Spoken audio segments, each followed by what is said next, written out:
Монгол зургийг орчин үеийн шинэлэг арга барил үндэсний уламжлалтаа хослуулан олон зуун бүтээл төрөвсөн уран бүтээлч бол Баяр тод юм а.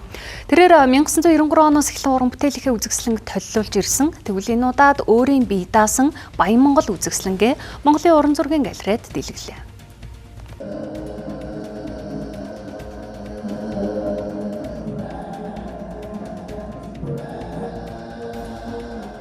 Өнөө үе технологи хөгжсөн ч гэсэн Монголд ингэж юу нарийн төвшөнд авах боломжгүй тэр бүгдийг яг фото зурагнаас давуу гаргаж зурж чаддаг урлаг бол Монгол зураг. Тэгэхээр хизээч тэр амин сүнс гэдэг нэг зурж фото зурагт гардаггүй.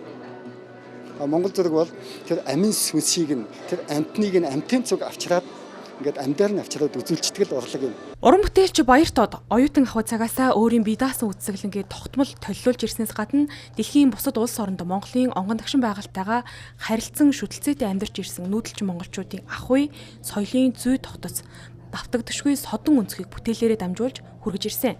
Түүний бүтээлүүд дотоод гадаадын олон уран зураг сонирхогчд болоод үндэсний галерей санд хадгалагддаг байна. Дүүгийнхаа би энэ төвчээр их гайхдаг.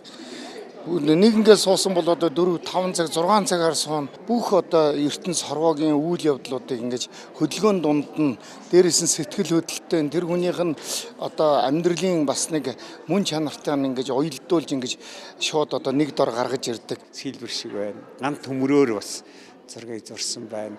Энэ чинь компьютер ашиглаагүй мөртлөө нэг ийм хэмжээнд авчирна гэдэг бол энэ Монгол зургийнхаа хөгжилд маш том юм авчирж байгаа л энэ агуу бүтээлч маш том энэ сэтгэн боддог хүн байна гэдгийг ингээ хараад бахархаад байж байна. Нүүдэлчдийн ахуй амьдрал, байгаль, ан амьтан Монгол соёлыг харуулсан Баяр тодын бүтээлүүд нь өвөрмөц донж төрхтэй. Тэр дундаа дүрслэлээр хөдөлгөөнтэй, аслалтай, өөрийн өвөрмөц арга барилаар зурдгаараа онцлогтой. За энэ удаагийн үзэсгэлэнд ертөнцийн анир, тэнгэрийн заяа, хүү, нүүдэлчин зэрэг шинэ бүтээлүүдэд толилуулж байна. Үзэгч та Монголын уран зургийн галерейд 5 дугаар сарын 5-ны өдрийг хүртэл зочилж үзэсгэлэн үзэх боломжтой маа.